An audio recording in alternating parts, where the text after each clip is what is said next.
definitely let the chat now. So the axle was broken, but now it's like off the CV joint, if that makes sense.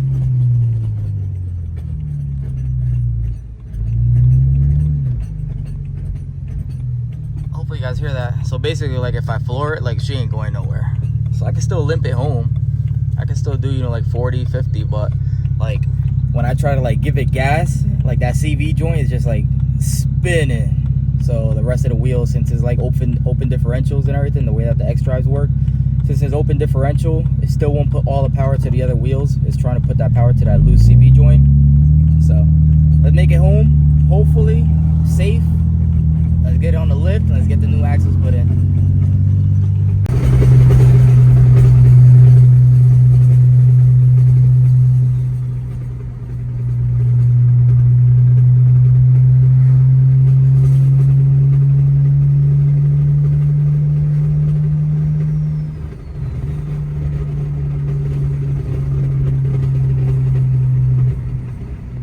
Alright, Frenchy Fat family, we are in the shop finally. So it's a long drive home. This is a couple days after, just because, you know, I had to wait for delivery for the axle. So first things first is I went to AutoZone and I got an axle. Now we all know the AutoZone axles aren't the greatest. Now I just wanted to get the car back up on the road. But when I finally received the axle from AutoZone, because I had to order it, I didn't like it. The center shaft was too small. Basically too skinny compared to what the OEM one is like, which is a little bit beefier. Now if you're just running like you know, basic bolt-ons and everything, the axle should be fine, but this is a 700 horsepower car and I didn't think that AutoZone axles would cut it. So to be safe, I went on ECS Tuningg. I got a, what the fuck did I get?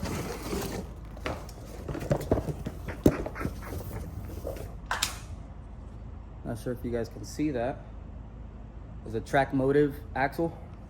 I got it on ECS Tuningg. It was on sale and it's lifetime warranty on it as well. So it seemed like a pretty good deal and a lot of good reviews on it as well. Now, the OEM one is a GKN axle, I believe, which I wanted to get, but they were completely out of stock of it, so I couldn't. So that's the only reason I got the track motive. If not, I would have gotten the OEM one, which is the one that came off the car actually. There we go. So that's the OEM part number, is GKN. Now, this axle's been the original one on the car, and we're in 2025. This is a 09, 700 horsepower, and it finally gave out. Now, the reason it gave out is maybe it lost the grease, because there's no grease in here whatsoever, or when the axle finally blew and it ripped the rubber, maybe all the grease flew everywhere. Because I was just underneath the car not too long ago and I didn't see any signs of grease. I keep this car very clean, even at the bottom. It helps me in the future finding oil leaks and everything. But either way, we have everything removed. Now, in order to remove the axle, what you have to do is remove your top strut bolts. For your, in this case, I have some coilovers. Just remove those top, and then your sway bar link, you're gonna remove that. And then I also removed this lower control arm. I don't think I had to, but just in case I did. Another thing which I didn't do is you would probably want to remove your caliper. That way you don't have this stress on this line, but I didn't remove it. Obviously, I was able to get the axle out because mine is fully destroyed, but to be safe, remove that. So now what we're going to do is we are going to transfer over our seal, because I thought the axle came with it, but apparently it didn't. Now this is just a plastic clip on here. It's already broken a little bit here, but it should be fine. I'm gonna try to remove it and save it. So let's see how that goes. Hey family, update. So I was correct. This axle does come with it. It's just a little bit different. So in this case, the axle that it comes with, they're metal, while the original one is plastic. The only thing is that I see so far is, I'm not sure if you guys can notice that, but it has a dent. So I'm gonna try to straighten that back out, and then we'll be able to insert this. So just a comparison on that axle versus the OEM one. Everything seems legit. The only thing that I don't like, and I'll let you guys know right now, is the OEM rubber for the boots. They feel nice and stiff, nice and solid, while these are a little bit flimsier. You guys can actually see that. So this one takes a lot more. I can flex it. Obviously you guys can hear how hard it is because it's making that Snapple pop. If I do that to this one, it's just super flexible.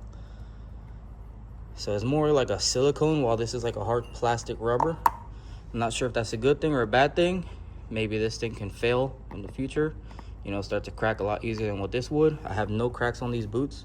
OEM, keep that in mind. But that's the only difference that I see. They're a lot softer. The shaft size and everything seems about the same thickness. Same thing over here.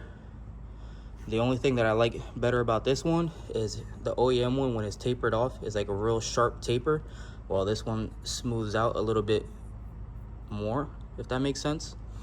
So, I mean, like, I haven't had any problems with it. I don't think she's warped. As far as my ends, it comes with the new clip. This one's all worn out, but has a new clip. Seal already comes with it. Boots are a little smaller, but the thickness and everything is exactly the same, which is what I wanted. The AutoZone one was a lot thinner. So let's get this straightened out and we'll start installing it back in. All right, you guys, we're at the bottom of the car. We're gonna get ready to install our shaft. Now remember, this has basically a spring C-clamp. So it might feel like it's inserted just because you got these teeth in, but it's not. This is gonna take a lot of pressure to compress that. So what you're gonna wanna do is oil this up or grease it up. I'm gonna put a little bit of grease and we're gonna force it in. Now it's gonna be a little bit of a pain in the ass to get it inserted. So I'll show you guys how to get that. So what we're gonna do is just line it up. Hopefully you guys can see. I try to put a light and everything here for you guys. It is a little bit of a hard area to record and work at the same time, so bear with me. I'm removing the axle nut.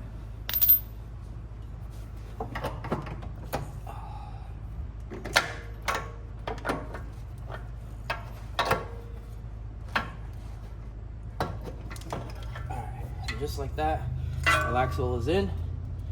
So now I just have to line it up with the spline. Let me get you guys.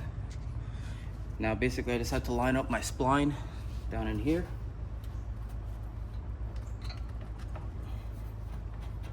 Just like that, so she's in. All right, you guys, so axle and everything is in. Now, the only way that I can get that axle inserted is for me to basically bolt this back up. So what that's gonna do is gonna level this back out, and it's gonna allow me to put even pressure onto my axle that way. So what we're gonna do is I'm gonna grab my jack, I'm gonna go at the bottom of the spindle, I'm gonna lift it up just enough for me to line this up and put my nuts on top to hold it in place. So let's get that.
Fuck. Well, I got two on. I dropped one. I'll get that on later. As long as those two are on, we're solid. Alright, so now my spindle and everything's in place. My axle is straight, sort of, because the car is lowered. So my coilovers hold it a little bit different. So now the plan is we're going to grab this center axle right here and be careful not to mushroom it. What we're gonna do is we're gonna hammer it all the way until we see our axle click. So I'm gonna put you guys underneath the car. Hopefully there's enough lighting so you guys can actually see the axle go in. All right, you guys, so we're in. Hopefully you guys can see this gap right here. I can basically fit my finger in there. That's what we're trying to seal. and I can't push it in. I can pull it out, but I can't push it in. It has to be basically compressed. So now I'm gonna hammer the axle. Let's see if we can get that in.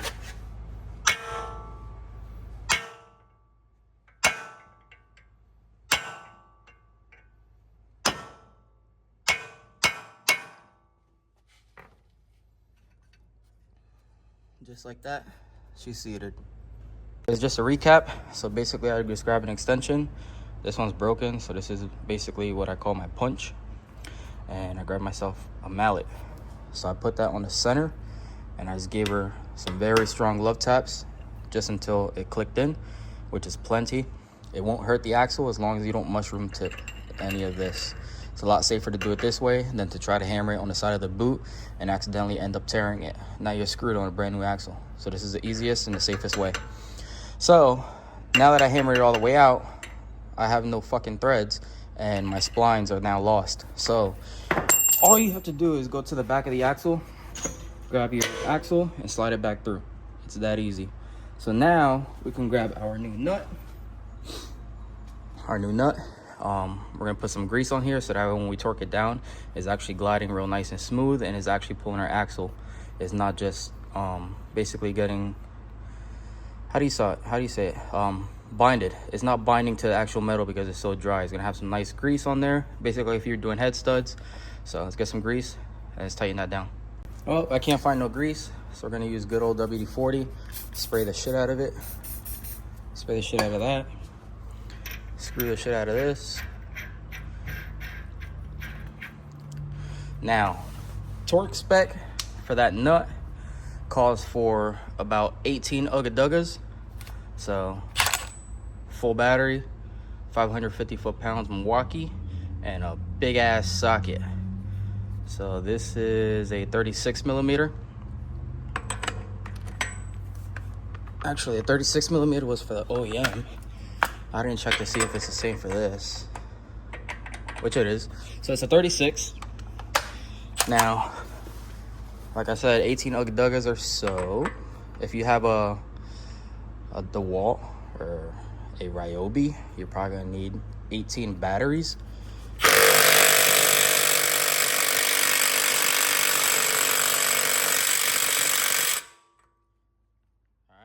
Just to be safe, to make sure that that's actually tight, we're gonna bring out the big boy. Now, like I said, if you have a DeWalt or Cobalt or Ryobi, whatever, I mean, like, your mom's a very nice lady, but she raised a bitch.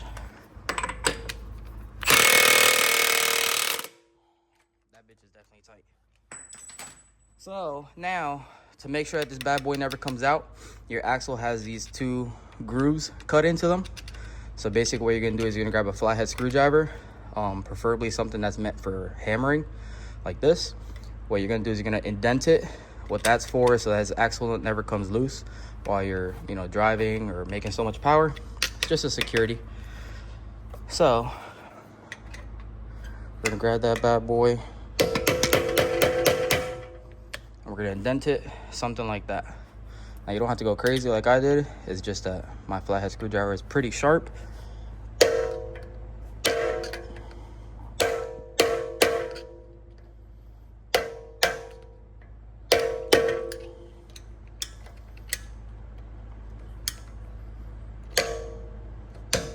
Fuck it, we got that one. I suck with my left. All right, boys. So axle is finally installed. Everything is nice and tight. The only thing I gotta do is hook up my lower control arm and my sway bar link. But the reason I want to talk to you guys is I know it looks easy. I already had the axle out. Unfortunately, I just wanted to make this video a little bit quicker for you guys. I'm excited to get this thing back on the road. But anyways, the reason I want to talk to you guys is because just because I have it out, this job is not easy sometimes. Keep that in mind. The reason is these axles, they like to bind themselves in there with all the rust and all the shit from the road. So basically they get stuck on there. I'm not gonna lie to you guys. I was here for like 20 minutes trying to get this fucking axle out. The axle nut came out loose. It's just the splines onto the actual hub itself. Those motherfuckers did not want to come out. So I sprayed it with WD-40, let it sit. The only thing I didn't try was heat. The reason I don't want to try any heat is because I don't want to cook my bearings, my wheel bearings, or my sensors or any of that shit. You know, these cars, they have a lot of rubber bushings, a lot of ball joints and everything that goes into the suspension for these German cars. And then the sensors, you know, those are not cheap. And then when those get messed up, you get dash lights and all that good stuff. I don't want to do any of that. I didn't feel like going to buy more sensors. So basically what you're going to want to do is get yourself a nice big air compressor. Go to Harbor Freight or whatever. Get you a good one of these. This is basically a hammer gun, chisel gun. This is the only bit that I had, but it's rounded out on the tip, as you guys can see. So basically what I did was I just centered myself up on my axle while it's bolted up. That way you don't have any play. And basically you just hammer the shit out of it. And like I said, I was there for 20 minutes with an air gun, you know, on and off because the vibration kills your hands. But I was there for a minute trying to get that axle out until she finally broke loose. And that's the best feeling in the world, when that bitch breaks loose. So keep that in mind. That's the hardest part of this job, is getting that axle out of the spindle. But when she comes out, everything goes in nice and easily, thank God. So let's get these control arms put back together. Let's go for a test ride, and let's see if she still does 700 horsepower. Alrighty, you guys, let's go for a ride. So I got you on the selfie camera, so the quality might not be that great, but that's not the point. So far I don't hear any clinging or anything. She feels smooth.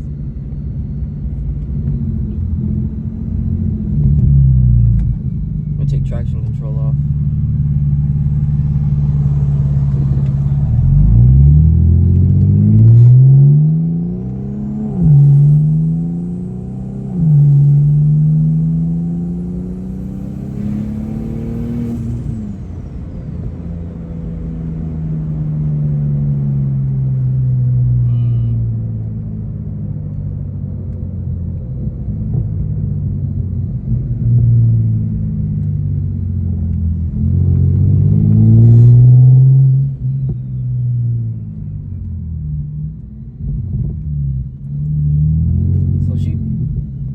Nice and smooth,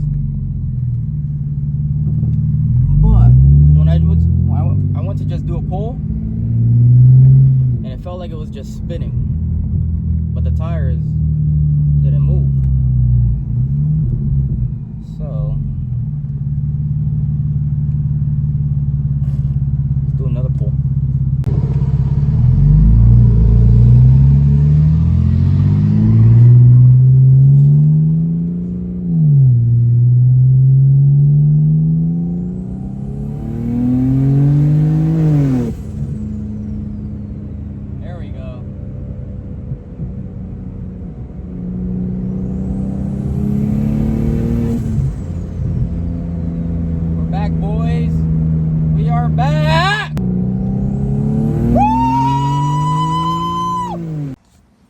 Alrighty, boys, so that's gonna be it for this video. Hopefully it helped you guys. I haven't seen too many really good videos out there on how to replace them, but hopefully mine is a little bit decent. So appreciate you guys for sticking around. Appreciate you guys for in the journey with me with my broken ass axle. So on the road to more. Make high horsepower, we keep breaking stuff. Transmission, and now we have axles. So I'm just waiting for this transfer case to go out next. Knocking on wood, but it's the name of the game. Other than that, appreciate you guys. Hit that like, subscribe, comment, and we'll see you guys on the next one. Be safe.